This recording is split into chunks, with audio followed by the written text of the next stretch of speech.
بسم اللہ الرحمن الرحیم. السلام علیکم اسٹوڈنٹ. آج ہم کلاس 10 کا جو اسلامیات الیکٹیو ہے اس کا لیکچر نمبر 7 پڑھنے جا رہے ہیں، جس کے اندر شارٹ کوسچن 35 سے 40 ہم نے پڑھنے ہیں. تو شروع کرتے ہیں. سوال نمبر 35 ہے، تمسخر اڑانے کی ممانعت پر 2 سطور لکھیں. تمسخر کا مطلب کیا ہوتا ہے؟ اس کا مطلب ہوتا ہے مذاق اڑانا، اور اس کی ممانعت یعنی اس سے منع کیا گیا، اس کے بارے میں 2 سطور لکھیں. اب اس کا آنسر دیکھتے ہیں. حکم دیا گیا ہے کہ کوئی مرد کسی دوسرے مرد کا اور کوئی عورت کسی دوسری عورت کا مذاق نہ اڑائے، کیونکہ ہو سکتا ہے کہ جس کا مذاق اڑایا جا رہا ہے وہ مذاق کرنے والے سے زیادہ بہتر ہو. اسی طرح کے مذاق سے بعض دفعہ انسان اپنے دوست کھو بیٹھتا ہے اور اپنے بھی پرائے بن جاتے ہیں. مذاق کرنا ایک اچھی عادت ہے اگر اس سے کسی کی دل آزاری نہ ہو. تو اگر ہم کسی کا مذاق اڑا رہے ہیں اور اس کو اس سے برا لگ رہا ہے، اس کی دل آزاری ہو رہی ہے، تو پھر اس سے ممانعت ہے، پھر اس سے منع کیا گیا ہے. کیونکہ اگر ہم کسی کا مذاق اڑا رہے ہوں اور اس کو اس سے برا لگ رہا ہو، اس کے اندر وہ چیز نہ ہو، ہم اسے شگل میں لے رہے ہیں، اس کا مذاق اڑا رہے ہیں، لیکن اس کا جو ہے وہ دل جو ہے وہ ٹوٹ رہا ہے، اس سے تکلیف ہو رہی ہے اسے، تو ہمیں اس چیز سے ممانعت کا حکم دیا گیا ہے. ہمیں یہ چیز نہیں کرنی چاہیے. ہو سکتا ہے کہ وہ انسان ہم سے زیادہ بہتر ہو، تو ہم کیوں اس کا مذاق اڑائیں؟ کیونکہ ہمیں کسی کی طرف بھی انگلی اٹھانے سے پہلے یہ دیکھ لینا چاہیے، جب ہم کسی کی طرف ایک انگلی اٹھاتے ہیں تو 3 انگلیاں ہماری طرف اٹھ رہی ہوتی ہیں. اس لیے اس چیز کی طرف جو ہے وہ ہمیں دھیان دینا چاہیے. اور ایک تو اس سے نقصان کیا ہوتا ہے، ایک تو ہم کسی کا دل دکھا رہے ہیں، اور دوسرا ہم اپنے اچھے دوست جو ہیں وہ کھو بیٹھتے ہیں، اور جو اپنے ہیں وہ پرائے بن جاتے ہیں. نیکسٹ کوسچن دیکھتے ہیں. سوال نمبر 36 ہے، یوم الدین سے کون سا دن مراد ہے؟ یوم الدین سے مراد ہے جزا کا دن. اس دن صرف اللہ کا حکم چلے گا اور فیصلہ اسی کا ہوگا. اس دن کوئی کسی کے لیے کچھ نہیں کر سکے گا.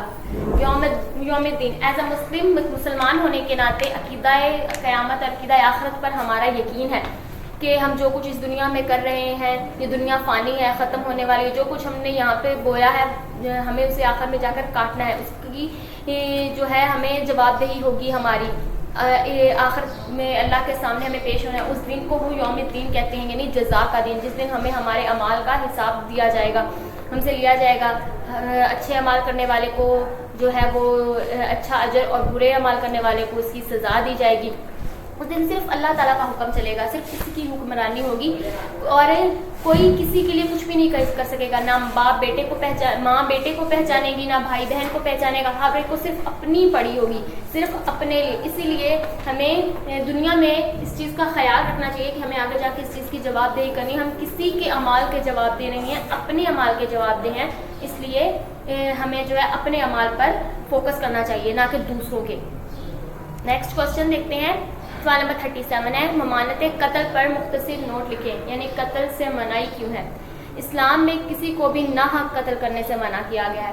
اگرچہ اسلامی تعلیمات میں قتل کا بدلہ قتل ہے، لیکن قاتل کو سزا دینا عام مسلمانوں کا کام نہیں، بلکہ حکومت کی ذمہ داری ہے.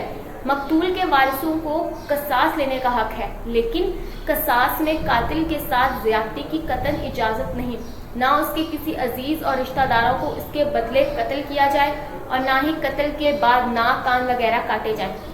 قتل سے ممانعت اس لیے ہے کہ ہم عام کسی بھی ناحق کسی کا بھی خون یا کسی کا بھی قتل نہیں کر سکتے.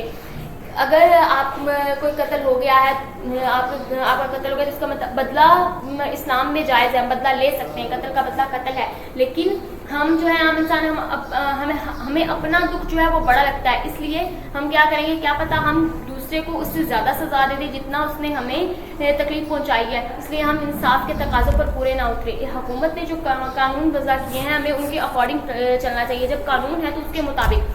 اس کے علاوہ جو ہے وہ قاتل کو سزا دے، وہ ان کو پھانسی کی سزا دے، تو وہ جائز ہے. ہم عام مسلمان کسی کو بھی سر عام قتل نہیں کر سکتے.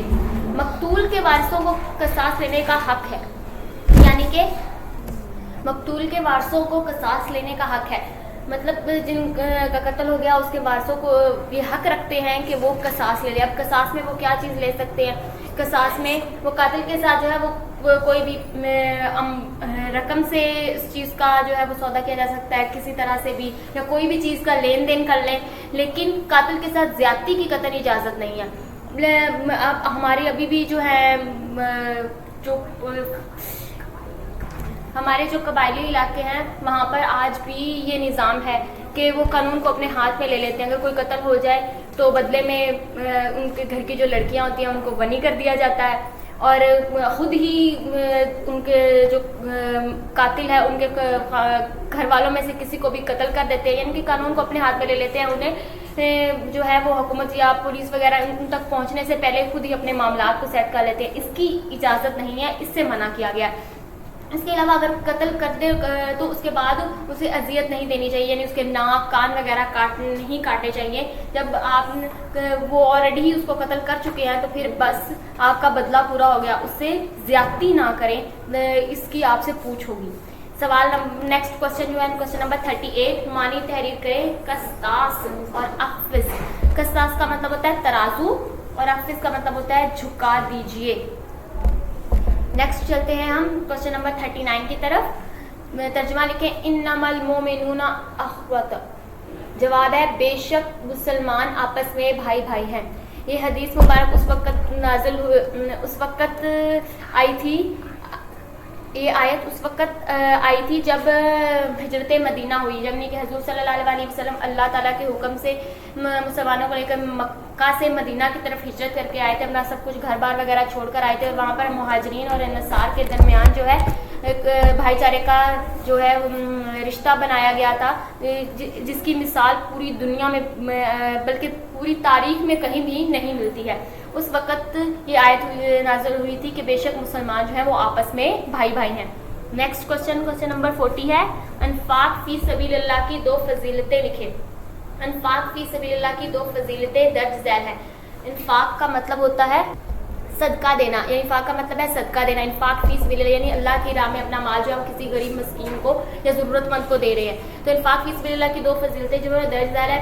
پہلی کیا ہے, انفاق فی سبیل اللہ سے 700 گنا تک اجر ملتا ہے, اور دوسرا ہے مال میں برکت پیدا ہوتی ہے. دو فائدے, ایک تو آپ جو اللہ کی راہ میں دے رہے ہیں اس سے ہمیں 700 گنا تک اجر ملے گا, ہم دنیا میں بھی اس سے فائدہ اٹھائیں گے اور آخرت میں بھی اس سے فائدہ اٹھائیں گے. اللہ تعالیٰ ہمارے مال میں جو ہے وہ برکت پیدا کرے گا, ہمارے مال کو بڑھائے گا. تھینک یو اسٹوڈنٹ, اللہ حافظ.